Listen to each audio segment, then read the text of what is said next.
We study billionaires, and this is episode 77 of The Investors Podcast.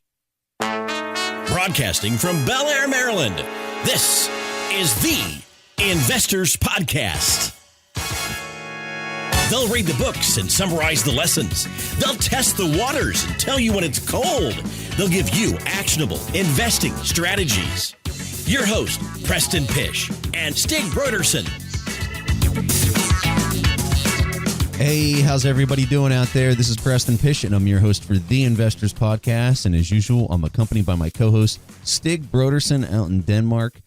And we've got an interesting billionaire to talk about for this episode, and it's not somebody that we've really ever talked about on the show before, and that's Oprah Winfrey. And I know some people might be, really, Oprah Winfrey's a billionaire? I'm seeing $2.9 billion is how high her net worth is. And she just has an amazing story. And to be quite honest with you, I'm a huge fan, absolutely huge fan of Oprah Winfrey. And I've been impacted by a lot of the books that she's recommended through the years. And we'll kind of get into that as we go through the episode. But she wrote a book, and so we're actually reading her book. And the name of the book is What I Know for Sure by Oprah Winfrey. Fantastic read. I'm just thoroughly impressed with her in general, so I'm not really surprised that her book was so good and beneficial.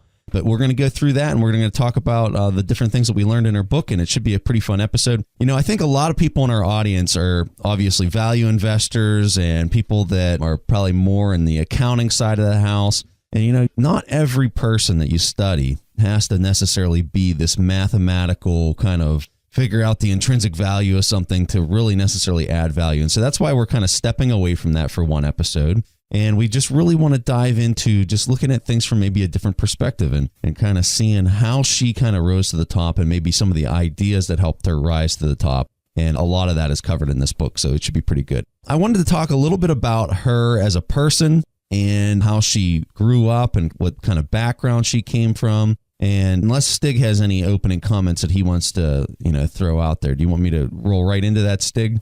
Yeah, that sounds cool. Okay, so I just wanted to talk about how she basically came from nothing and created this multi-billion-dollar empire. And I think that it's just so fascinating. And one of the things that, I don't know if you've noticed this or not, but one of the things that Stig and I like to focus on our show is we want to focus on billionaires that created everything basically from the ground up on their own.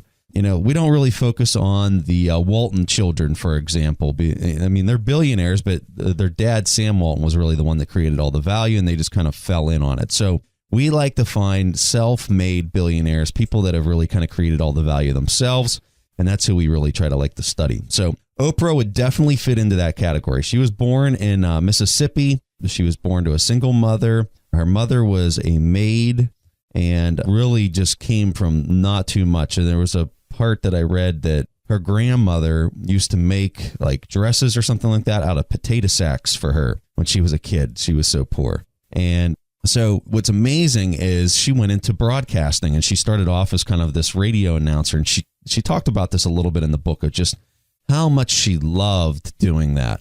And she talks about having, a couple different jobs, like working in a store, like stocking the shelves. And after the second day, she's like, this was just so miserable. And then she had this opportunity to tour a radio station, and the gentleman who was giving the tour offered her the ability to go up there and read something on the audio. And she was just hooked. She was hooked from that point forward, and just quite an amazing story. And she just talks about that feeling that she got when she was doing it and how much she just loved it. Well, by 32 years old, she had her own talk show, and she kind of had progressed onto TV. But when she was 32 years old, she became a millionaire at that point. And then by age 41, just a decade later, she had a net worth of $340 million, which is just incredible. By 2000, $800 million. And then she was negotiating her own deals to own the rights to the programs and all sorts of things. And now, let me get the number here for you. 2008, I think, is an interesting number. It says her yearly income had increased to $275 million a year by 2008. So Oprah Winfrey was able to create an enormous amount of value by the way that she's talking on the show and just the ideas that she presents. Now, one of the interesting things about her is she talks about this experience, and some people might have heard this in the media before, but she talks about this experience where she was on the show, and there's a little bit of this in the book. And she was there interviewing this woman, and she brings out this man on the show, just kind of like straight like 1990s Oh, who's the guy? Stig probably won't know because he's never really watched some of these shows. But no, fortunately. Fortunately. But she's talking about how she had this woman on her talk show, and they brought out this gentleman who was the husband of this woman that she was talking to. And they basically unveiled that this guy was cheating on her, and it was all right there on the national TV. And it would just turn into this big eruption, and just like, she was looking at this lady and she could see that she just like totally destroyed her entire life right in front of everybody in the whole nation. And she remembers that feeling and just feeling just so bad and horrible about it. And she had vowed to herself, I am never going to do this ever again in my life. And it was this major changing point for her that she realized what kind of reach, I guess, that she had. And she has the opportunity to either create good for the world or create bad. And so that was a huge turning point for her. And she kind of went on this excursion of trying to understand, how can I do that with this enormous audience that I've been afforded? How can I do good instead of bad? And I just have so much admiration for a person that doesn't look at that, and because it just shows you how empathetic she is. And it shows you how she's kind of looking at things like, hey, I'm doing bad here. Like, she can feel it. She can sense it. She has a very strong intuition. She talks a little bit about that in the book as well. So that's kind of the intro of how she got her start. And what's great is the name of this book. So let's just dive into how she structured this book and what it's all about. So the name of the book, like I said, was What I Know for Sure. So how did she come about with that title? So at the start of the book, she says that she was interviewing a very famous film critic from the Chicago Tribune, and many people might know who this is, Gene Siskel. And at the end of the interview, Oprah says, everything was going perfectly smooth until time came to wrap things up. Then he said something that I would never forget. He said, tell me, what do you know for sure? And he just kind of said it again. He says, I'm asking, like, in life, what do you know for sure? And she was just so floored by the question, just like, wow, like, could you ask a more deeper, profound question? And so she really didn't have a good answer for him, she said. But what she did do after that question, it just made her think, and she was just like, that was such a profound question. She started writing down little tidbits as she went through her life. She would write them down, like what she knew for sure. And so that's what this book is really all about, is what does she know for sure about life? And, you know, the book's structured in a manner that each little tidbit isn't really that long. It's probably like 2 to 3 pages, each little thing that she's saying that she knows for sure. But she has them arranged in a manner that really kind of makes a lot of sense. And it's only a few chapters. So I'm going to read what the categories are in the book. The first one is joy. The next one is resilience. The next one is connection, gratitude, possibility, awe, clarity, and power. And so she has little things that are like little stories that fit into each one of those categories throughout the book. And to be honest with you, after reading this book, it was just phenomenal. I absolutely loved this book. So I'm curious, Stig, did you really like it as much as obviously boasting about this book? Yeah, I definitely liked it. And I think I was surprised by that. Obviously, I know Oprah. I think everyone in the world knows Oprah. I haven't never ever seen a show with her, so I wasn't really sure what to expect. And also, whenever I started the book, she said something like, she was narrating the book herself, which was really inspiring too. And she kept saying things like, so as all women know, and since we're all little girls, like things like that. And I really wasn't sure what to expect.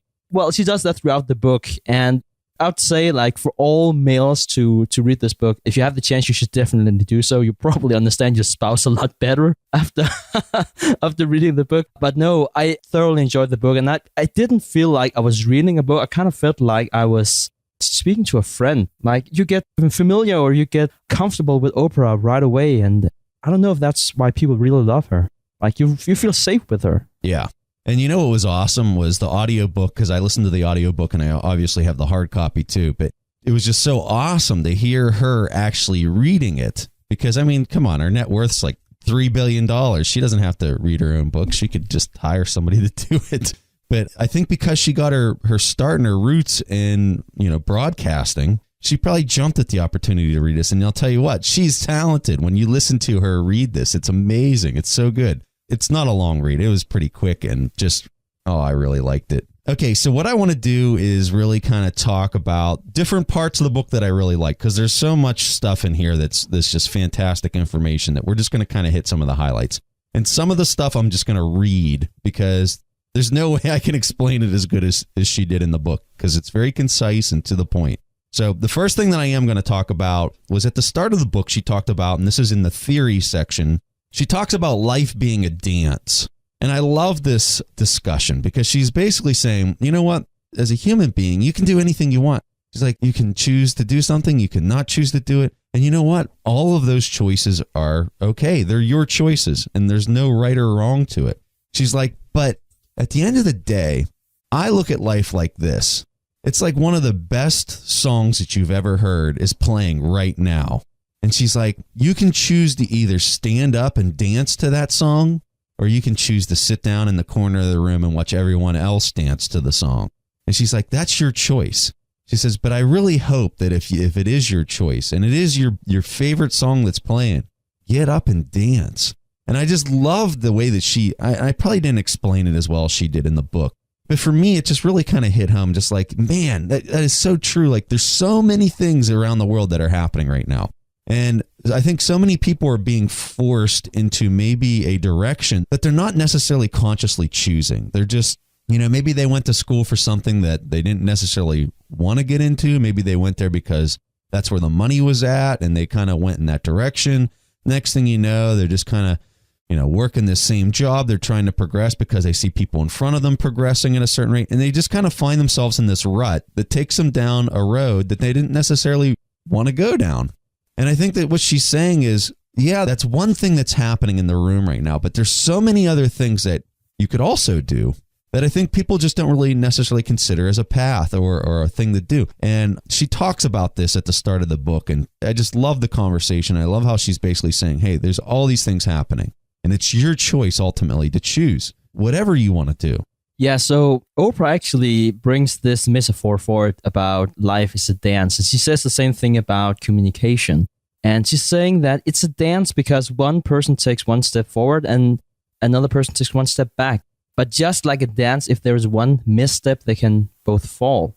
And I just found this to be such a beautiful way of looking at life. And she said that whenever you're communicating with another person, basically, if there is a problem one way or the other, you should just take one step back and ask that person, what can I do for you? What is it really that you need?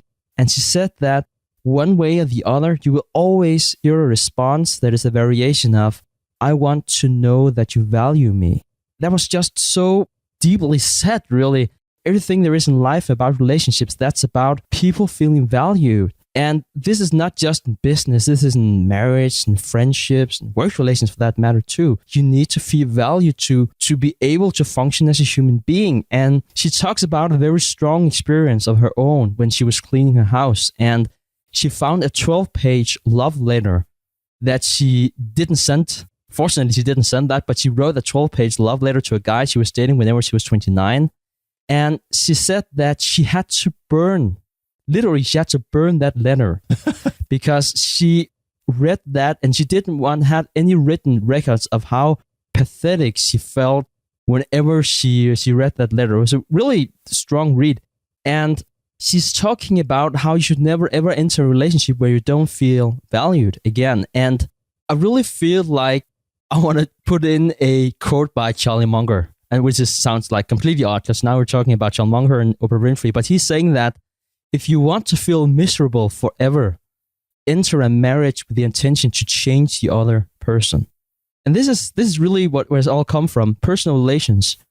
Like you can feel it deep down in your gut. Should I be in any type of relationship with this person? And if you feel it's wrong to begin with, it's probably wrong.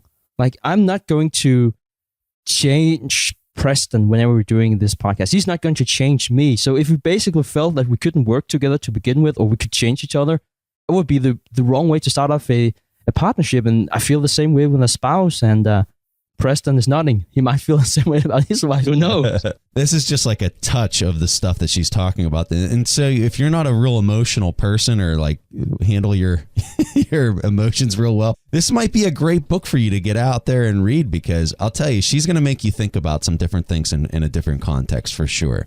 It's funny that you got into the yes or no part there, because I remember just seeing something last night when I was going through my notes prepping for the show. There's this one little quote that she had in the book. She said, if you have to make a decision between yes or no, and you have to ask for somebody else's advice for whether it should be yes or no, you don't know yourself what it should be. You need to take a step back and just wait and let time provide you the feeling that you should know whether it's yes or no. And when you have that feeling in your body that it's a yes or no, then you can make up your mind and your decision, which I really like that advice. That is some very sound advice, in my opinion.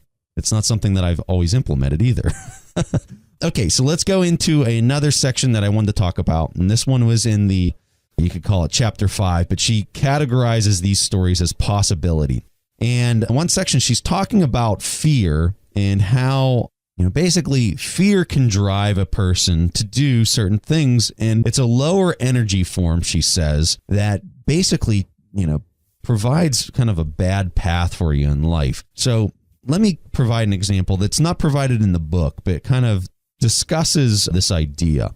I've heard this idea as the Darth Vader syndrome, or the Darth Vader something or other. I've heard people say this before, but well, the idea is this: your fears, if you focus on your fears too much, you'll actually materialize those and actually create those circumstances in your life. So let me give you an example, and a lot of people might be able to empathize with this one. If you've ever been in a relationship, and maybe you're this person, or maybe you've seen this person, where a person says, oh, they're so worried about maybe their spouse cheating on them, or their spouse, doing something that they just are worried about. And so as a result, what a lot of the times they'll do is they'll say, hey, let me see your phone, or where were you at? And they start asking all these questions, and they're basically showing that they don't trust the other person. And that's effectively what it is. When they're saying those kind of things, or they're thinking those kind of things, it means A, they're scared that the person's going to cheat on them or fall in love with somebody else, or whatever the case might be. And so that fear is actually driving their thoughts and their interaction with the person that they're with. And so in the end, what they're actually doing is they're chasing that person further and further away from them, because the other person is basically hearing, you don't trust me, you don't love me, or something. And they're hearing this, and it's providing a lot of friction for them. And it causes the actual event that the person is fearing, which is, this person might be cheating on me. And in the end, that's sometimes what they drive the other person to do, because of the way that they thought and the way that they kind of interacted with them. And so this is just one example of a fear that a person has. And you can see this with work too. So let me give you another example. Sometimes you have people at work, and they're so scared that they're not going to get the promotion that they want, or that they're not going to progress through the chain of the business, through the hierarchy of the business, that anytime they're around the superior that they're trying to impress, they go out of their way and they actually make the situation so awkward that they're trying to progress. And you know what? The person who's in charge, and the leader in charge, that maybe they're trying to get their job in the future or whatever, they can see right through it, because they can sense, they can see the intention. And we're going to talk about that later, but they can see the real intention of the person is that they're trying to impress them. They're trying to get the promotion. And it's very off-putting. It comes from a low energy form, as Oprah would kind of put it. And so in the end, the person actually materializes their fear that they might not get the promotion. And in the end, they don't, because somebody else who's just a little bit more carefree, who can be trusted, who's not trying to be somebody that they're not, ends up getting it. And I think that I think when you take a step back and you think about it from your own personal experiences, what are you scared of? Or better yet, whenever your intentions and you're acting in a way that might not necessarily be yourself, and you can sense that. You can say, I'm acting right now. This is not how I really feel. I wouldn't be normally doing this if my intentions weren't geared towards something. And when you catch yourself doing that, the fundamental question you have to ask yourself is, what is it that I'm scared of? And why am I acting this way? And it's an amazing discussion. She talks about this a little bit throughout the book. And I love the conversation. I think it is something that people really need to be conscious of, because a lot of the times they're acting that way and they have no idea that the reason they're acting that way, or creating this situation and they're actually going to materialize it is because they're actually scared of something and they would probably never be able to tie that back to it. And I think it's a very important thing for people to do and to understand. I think the chapters I really liked, that was the one about joy. And Oprah talks about the importance of reflecting on what brings you joy in life. So this is, again, you can probably hear this is a very deep book and as Preston is saying, a very emotional book. But Oprah is really almost provokingly asks you is that what is really that makes you happy? And how often have you asked yourself what really makes you happy? And she's not talking about the feeling of gratification that you might have for after, eating a cookie that you shouldn't be eating or whatever. It's more like a deep thing. Like, have you really taken one step back to have this clarity about what really makes you happy? And Oprah's talking about how you should make a commitment to yourself to investigate in yourself what creates real joy for you. Because the worst thing that Oprah can think of is really to live a life full of regrets. And so I've been thinking a lot about this and I've been reading similar books in the past. So what I've decided to do, because I'm such an organized person, it is really horrible. I'm driving my spouse completely crazy. So for instance, today it's Monday, but I know what I will be doing this Thursday at 10:15 a.m. Like I have everything in my life is put into at least 1 hour blocks or sometimes even like 15 minutes or 30 minutes blocks. So I always know what's going to happen, which is horrible, I guess. What I also do, and this is really based on one of the teachings from Oprah, is I put in blocks in my week, not every week, but where I can reflect upon life. And I know this sounds strange, I guess, to some people, but I have something, for instance, tomorrow on my calendar, a block of time where I need to reflect upon what makes me happy and respond to that. And the best way I can describe what Oprah is that she is deliberately intuitive. And I think whenever you are going through a process like that, really sitting down, taking your time, perhaps in front of your computer or piece of paper, writing down what makes you happy right now, what should you be doing, that process will guide you in terms of your personal life, but also your work. And I just want to share that with people out there. If that's a process they can use for themselves, for me, it's highly recommended. For what it's worth, Oprah is doing the same thing. What about you, Preston? So I'll tell you this. Well, I know exactly when it was. Whenever I came back from Afghanistan the first time, because I spent a year in Afghanistan, I kind of went on this intellectual journey, if you will. And one of the people that I kind of latched onto immediately after returning and spending a year in combat was Oprah Winfrey. And I kind of went to the source of what books has Oprah Winfrey really recommended, or what has she said are some of her favorite books. And I've read those. And so what's amazing is I can, because I went to those sources, whenever I read her own writing, I can see how strongly she was influenced by some of these other writers. So a lot of these things, I don't necessarily set aside the time like you've done, Stig, to think about, what makes me happy, what am I thankful for, those kind of things. I do dedicate a small piece of time every day to say what I'm thankful for to myself, but I don't write it down. And that's something that she talks about in her book, is that she actually keeps a log of what she's thankful for, and she fills that out every single day. I think this stuff is insanely important. And I think that it gets to the core or the axle of your life.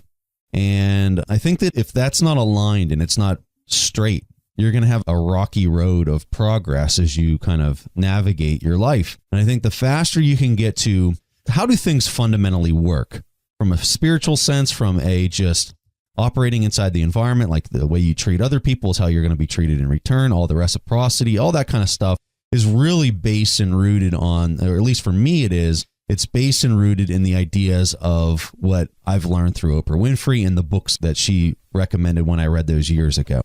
So I want to jump to another spot here in the book. And this time I'm not going to just kind of summarize it. I'm actually going to read what she wrote, because when I heard this, I was listening to this in my car. When I heard this, man, I got like chills all down my body because it was just so profound. To me, it was. And I just was like, I am totally reading that when we do this on the show. So this comes out of the section called Awe. And it's a story about a gentleman that was on a plane crash. and what he said whenever Oprah was interviewing him. So here's the story from the book. I'm going to go ahead and read it for you. I've heard truly amazing stories over the years about almost every human situation. Conflict, defeat, triumph, resilience. But I've rarely been more awed than I was by John Diaz's story. In October 2000, John was on a Singapore Airlines flight 006 when it exploded at takeoff. 83 people perished in the flames. John and 95 others survived. John, who described himself as a very straightforward, competitive, and pragmatic kind of guy, still endures physical pain from his injuries. But in other ways, he is more alive than he was before he literally went through the fire. The plane took off in typhoon-like conditions. Before John boarded, his instincts told him not to get on the plane. He'd called the airline several times. "Are you sure this plane is taking off?" Because it was storming so badly. Peering out the window as the plane taxied, all he could see was rain. He was sitting in the very front of the plane and watched as the nose started to lift. But the 747 had turned down the wrong runway. At first, he felt a small bump, the plane hitting a concrete barrier, followed by a huge bump right next to him where something, a black hoe, ripped a hole in the side of the plane right near where he was seated. His seat came unbolted and he was thrown sideways. He could feel the motion of the plane rolling and spinning down the runway, and then it stopped. In his own words, he said, "Then the explosion hit. A great fireball came right out over me, all the way up the nose of the plane, and it sucked straight back, almost like the movies. And then there was this spray of jet fuel like napalm. Whatever it hit, ignited like a torch. And a gentleman, an Asian gentleman, comes running right up to me, fully aflame. I could see all his features, and there was a look of wonder on his face, like he didn't even know he was dead and burning. And I figured, well, I must be the same. I really thought at that point I was dead." So I asked John if he believed there was divine intervention that saved him. He said no. He said what helped him get out of his position in the plane was quick thinking. To protect himself from the smoke and flames, he covered his head with the leather bag he had been encouraged not to carry on the plane, and then looked for the door and kept moving. And then he shared something I still think about to this day. "The inside of the plane," John said, "looked like Dante's Inferno with people strapped to their seat just burning. It seemed like an aura was leaving their bodies, some brighter than others. I thought the brightness and dimness of the auras were how one's lives were lived." John says that the experience seeing what he could only describe as auras, an energy of light leaving the bodies and floating above the flames, changed him, made him a more empathetic person. And although he still won't call his brush with death a miracle, he does say, "I want to live my life so my aura, when it leaves, is very bright. What I know for sure, it is an awesome gift to be alive on this beautiful planet, and I want my time here to be as bright as it can be." So that's a little taste of like just one little snapshot in her book, and she usually ends at "what I know for sure is this." And that story for me was like, man, I got shivers all down my body whenever I heard that the first time. And I don't know if I had that impact with you while you were listening to that, but for me, when I hear that, this is just such an amazing story. And from that person's experience, it changed his life. He looks at things completely differently now. So I wanted to share that because it was just such an awesome story. Stig, did you have any comments? I'm curious what your thoughts are when you heard that one for the first time. I think it was a really strong story, and there was a few times where, you almost shiver, like you're saying, Preston. Like you really need to be in the mood for the book, and you need to be in a state of mind where you really want to evaluate how you're living your life right now and how you want to live for the future. And I think a lot of the near-death experience stories that you hear, I think they can change your life too, but you have to be ready for them. And I think whenever I read the Oprah book, probably, and that's probably because it had such a big impact on me, this time is because I felt I was in that state of mind where I could receive really strong, passionate, wise words from someone a lot smarter than me and with a lot more life experience than me. So you really have to prepare yourself before you start reading her book. So it's funny that you said near-death experiences. So this was probably, I don't know. It was a long time ago, but I kind of got into these near-death experience books. The one in particular that I think it was actually very beneficial, it's a book called Life After Life. And it's a gentleman, Dr. Moody, I forget his first name, maybe James Moody. He wrote this book that basically culminated and tracked something like 70 or 80 different near-death experiences that he had went around and collected as a doctor. And then what he did is he wanted to basically, what was the common thread or the golden thread that was wove between all of these stories? Because each of the stories were very different. And I know for some people out there, they'd hear a near-death experience and all that kind of stuff, and they're just like, oh, that's a bunch of crap. And it might be. I don't know. I've never had one. So all I can do is listen to the story and see if there's something valuable for me to take away from it. So whenever I read this book, it was fascinating because there was a lot of different experiences and like 70 or 80 different experiences. And then he talks about what the common thread was. And I'll never forget that common thread in this book. And to be honest with you, this book was like kind of a life-changing read for me. I'd categorize it as probably one of my favorite reads. But in the book, he says that there's two things that people always came out of these near-death experiences with, the people that had really deep and profound near-death experiences. Number one was that they realized the importance of knowledge and how important it is to try to educate themselves. That was number one. The second thing is they realized the power of love and how important it was to love other people and this connectedness that occurs between each human being on earth.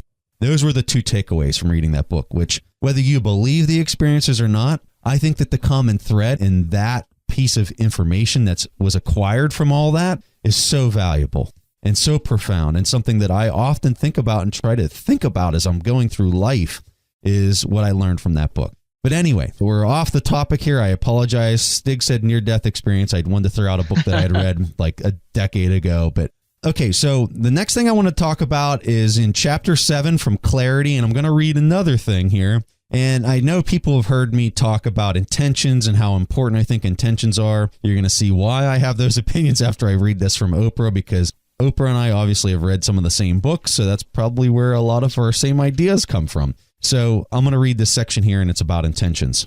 I was 40 years old before I learned how to say no.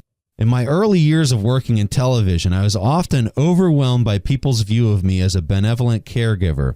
Some people would spend their last dime on a bus ticket to get to me. Children would run away from home. Abused women would leave their husband and show up at the doorstep of my studio, all hoping I'd help. In those days, I'd spend a lot of energy trying to get a girl back to her family or hanging on the phone with someone who was threatening to kill herself. I found myself writing check after check, and over time, that wore on my spirit. I was so busy trying to give all that everyone else needed me to offer that I lost touch with what I had a genuine desire to give. I'd been consumed by the disease to please, and often the word yes would be out of my mouth before I even knew it. I know exactly where the disease came from. Having a history of abuse also meant a history of not being able to set boundaries. Once your personal boundaries have been violated as a child, it's difficult to regain the courage to stop people from stepping on you. You fear being rejected for who you really are. So for years, I spent my life giving everything I could to almost anyone who asked. I was running myself ragged, trying to fulfill other people's expectations of what I should do and who I should be. What cured me was understanding the principles of intention. To quote Gary Zukav again from his book, The Seed of the Soul, every action, thought, and feeling is motivated by an intention, and that intention is a cause that exists for one with an effect. If we participate in the cause, it is not possible for us to not participate in the effect. In this most profound way, we are held responsible for every action, thought, and feeling, which is to say, for every intention. I started to examine the intentions behind my saying yes when I really meant no. I was saying yes so people wouldn't be angry with me, so they would think I was a nice person. My intention was to make people feel I was the one they could call on, count on, last minute, no matter what. And that was exactly what my experiences reflected. A barrage of requests in every aspect of my life. Shortly after I listened to understand this, I got a call from somebody quite famous who wanted me to donate to his charity. He was asking for a lot of money, and I told him I had to think about it. What I thought about was, is this a cause I really believe in? No. Do I really think that writing a check is going to make any difference whatsoever? No. So why should I do it? Because I don't want this person to think I'm stingy. This was no longer a good enough reason for me. I wrote down a few words, which I now keep on my desk. Never again will I do anything for anyone that I do not feel directly from my heart. I will not attend a meeting, make a phone call, write a letter, sponsor, or participate in any activity in which every fiber of my being does not resound, yes, I will act with the intent to be true to myself. Before you say yes to anybody, ask yourself, what is my truest intention? It should come from your purest part of you, not from your head. If you have to ask for advice, give yourself time to let a yes or no resound within you. When it's right, your whole body feels it. I know for sure that I had to first get clear about who I was before I could beat the disease to please. When I accept that, I was a decent, kind, and giving person, whether I said yes or no. I no longer had anything to prove. I was once afraid of people saying, who does she think she is? Now I have the courage to stand and say, this is who I am. I love that. I think it's fantastic. She mentions probably my most favorite book of all time, which is The Seed of the Soul. Gary Zukav, definitely one of my favorite writers, and she references him in there, and that's where she got that idea of intentions being reciprocal and being tied to actions. What Oprah said about adversity in general and being who you are and being okay about who you are, that's one of the key takeaways that we can probably all learn from her book. And I think you talked about this also earlier, Preston, how Oprah had a very rough childhood, not only because they were poor, she was abused as well. A lot of bad things happening. And apparently it turns out that whenever she got famous, this story broke about some things that happened in her childhood, and she definitely didn't want the world to know that because she felt that it made her look weak, and she was afraid of how people would react to her if they would condemn her. And what she realized was that quite the opposite, that whenever she was completely frank about all that happened, she got this feeling that the truth was actually setting her free. And it was a deliberation for her to experience how she could be herself with all of her past, be completely authentic and be genuine and still be loved by other people. And I think this is a question that we all have to ask ourselves at some point in time. Like, are we really in an environment where we feel safe about being ourselves and not being guarded? And I don't know this for sure, like Oprah Winfrey, but I definitely know from my personal experience that if you can be in a setting where you don't have to guard yourself all the time, it's a much better spiritual environment for you to be in. And I think I personally experienced something like that whenever I started teaching. And whenever I started teaching, I was completely terrified of people pointing out that I was making mistakes. So, like, I'm making my own assignments. Since this is accounting and finance, there's a lot of numbers involved. So this is also one of the courses where you can basically do the calculation and say, you're wrong, Stick. I mean, you can't really talk yourself out of it, which is sadly for me sometimes the case. And I just remember the first time that happened, I just felt horrible. And I tried to mask my mistakes. And basically what happened was that I got really bad feedback from my students, like, because they could see right through that. And they didn't. Basically, I created a learning environment where there was no transparency and no trust. And how can I expect my students to learn in an environment like that where that they can't, or where they don't feel like they can make mistakes?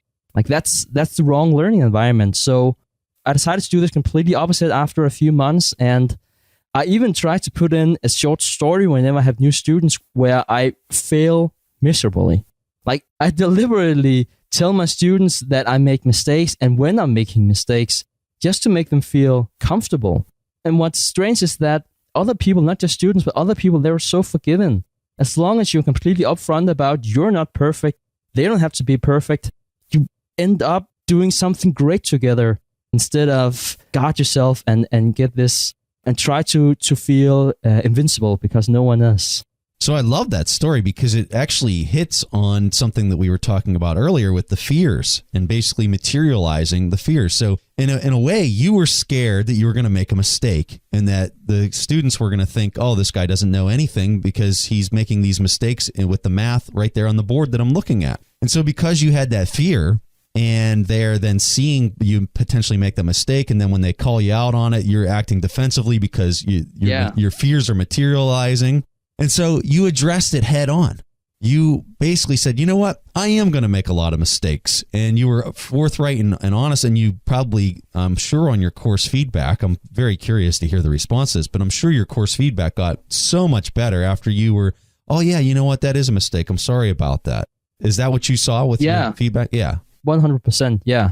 And you might think, Preston, that it's counterintuitive, like you can make mistakes and your student thinks you're great, or you can try to mask them and perhaps like fewer people would detect your mistakes and then they would give you better evaluations or do you feel better about yourself, but it's completely opposite. Okay, so let's go to the last chapter, which is titled Power, and I have a small passage I want to read out of this section. And they're talking about your thoughts being the power of your thoughts, really is what it's talking about. So this is a quote from Maya Angelou, who is very good friends with Oprah. I didn't realize that her and Maya Angelou were close, but Maya Angelou, super famous poet. Recently, she passed away, I want to say maybe a year or two ago. But this is what she had to say. Maya Angelou once passed on the following to me, and this is Oprah speaking. She said, I'm convinced that the negative has power. And if you allow it to perch in your house, in your mind, in your life, it can take you over, she said. Those negative words climb into the woodwork, into the furniture, and the next thing you know, they're on your skin. A negative statement is poison. And that's the end of the quote from the book. I read that and I was like, wow, I love that statement because it's just so true. And I treat it, and he's like, you know what? I'm just going to assume that this is real and this is a real thing. And when you do that, you start really paying close attention to, what am I thinking about?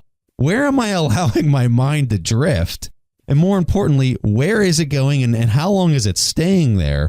Because as it goes in there and it associates with these other thoughts that are out there in the world, it's actually pulling and drawing you closer and deeper into that area of influence.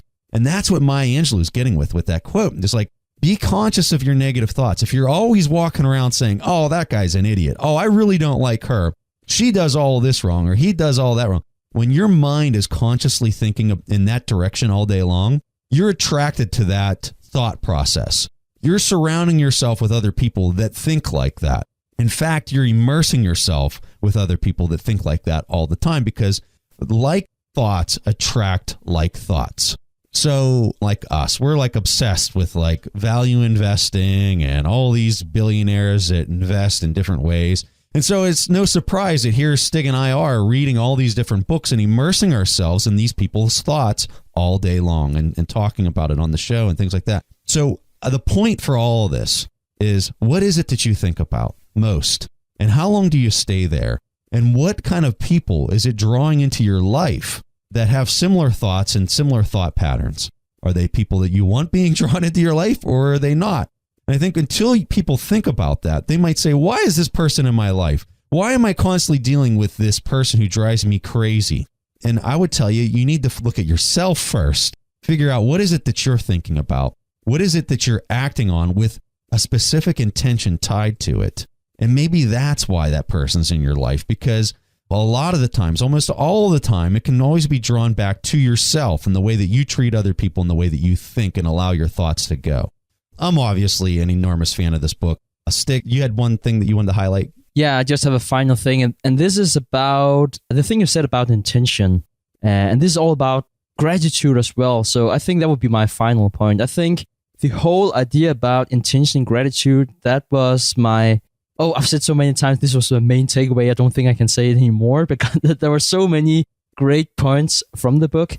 But I really loved the idea she had about her gratitude journal. So Oprah was writing down 5 things every day that she was grateful for. And that would be something like going for a run, eating a cold melon, having a good laugh with a friend. And I think the profound thing for me was that the intention of her being grateful was so pure. And let me tell you a personal story that shows why I am not as pure as Oprah, apparently, in lack of better words. So I don't know if people out there realized it. We have changed the platform on our podcast to another platform, which I was, completely thrilled about, because now I can do tons of things. So obviously within the first week, I made our main site completely disappear, which I was extremely proud of. And so what do I do in a situation like this? I immediately call up Colin from Mastermind Group, and with desperation and panic in my voice, tell him, help me. I guess that was basically what I said, something like that. And so Colin does what he does best. He just fixes everything, and he doesn't expect to get anything. I mean, he's just genuinely a nice guy. So I felt so bad about this. So what I decided to do was to, he's a good friend, so I couldn't send him like flowers and chocolate. That would be all wrong, right? You could. Yeah, well, apparently I'm reading books that starts with, as all little girls know, so I probably could. But so I was sending him a gift basket with popcorn and beer, pizza, pretzels, and so on. And I actually felt really good about that to begin with, because I felt like, okay, now you're doing something nice for your friend Colin that has helped you. But what's actually strange was a few days later, I kind of felt bad about it. I felt like, just as in context to that, Colin, he's a really good friend. Like, I've been on vacation with him and his girlfriend, and he's a close friend. It's not just a business person I call up whenever I'm in trouble, which I often am. Like, he's a really good friend of mine. So I kind of felt like, Stig, why do you need a reason to do that? Why do you need Colin to help you out whenever you are completely ruining your own company before you show gratitude? Because then it's not real gratitude. And now we're back to the thing about intention. What is it that you are trying to do? Is it because you are grateful for a good friend, or is it because you feel like you kind of need to pay that person, or you need to have your conscience clear? So I'm sure Colin, he will forgive me while he's sitting and munching in his beer and pretzels. Very, very good story. I like that. And I like the fact that I sent Colin the roses and chocolates. No, kidding. I'm pretty sure Colin would never take any one of my calls ever again. All right, so that's all we have for you guys. The name of the book is What I Know for Sure by billionaire Oprah Winfrey. We thoroughly enjoyed this book. Again, Audibles. We've got a link on our website completely for free. If you want to listen to this book, 100% for free. Go to our website, use any of the links that we have in there for Audibles, and you get your first book for free. The ones after that, you obviously have to pay for it. But you could download this book and listen to Oprah read it to you herself if you go to Audibles and you download it.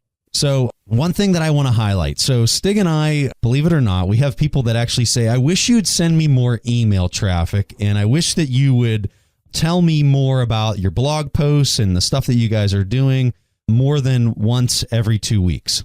So as I say that, I know there's people listening to this right now saying, oh boy, here it comes. They're going to start sending email traffic every other day or something. And we're not. We are going to continue to send emails every 2 weeks with our executive summaries. We're going to send an executive summary of this book as well, What I Know for Sure. It's about 5 pages long, and it highlights and captures all the key points of the book completely for free. We send out this email twice a month. But what I'm going to tell you is, if you do want that information and you do want to know when we post our newest blog article, I don't want to clutter, and Stig does not want to clutter your email with those emails, because we know that you have that for work or whatever. So what we're going to tell you is follow our Facebook page.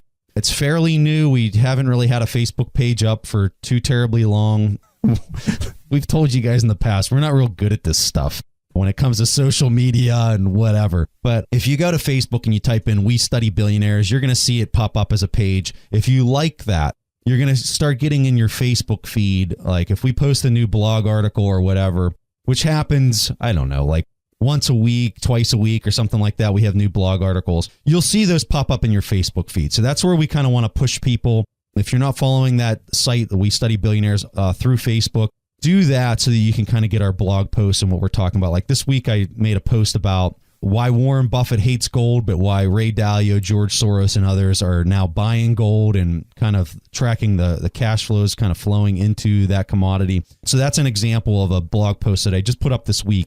And if you didn't see that or know about it, the best place to kind of be able to see those new posts that we're making, the blog posts, is to follow us on Facebook. So we're just trying to push some people there that are wanting more common updates from us, because we do not want to destroy your inbox. We don't want to send out advertising or any of that kind of stuff. So that's, I guess, our pitch for going onto Facebook and following us. So that's all we have for you guys this week. I really hope you guys enjoyed the show. We thoroughly enjoyed this book. It's a great book if you only have like small bursts of time in order to read it, because the little short stories aren't really all that long. So you can kind of, if you're a really busy person, it might be a great read for you. And by the way, my wife loves this book. So you might want to get it for your spouse, or after you're done reading it, you can hand it off to your spouse. So that's all we have for you guys, and we'll see you guys next week. Thanks for listening to The Investors Podcast. To listen to more shows or access to the tools discussed on the show, be sure to visit www.theinvestorspodcast.com. Submit your questions or request a guest appearance to The Investors Podcast by going to www.asktheinvestors.com. If your question is answered during the show, you will receive a free autographed copy of the Warren Buffett Accounting Book. This podcast is for entertainment purposes only. This material is copyrighted by the TIP Network.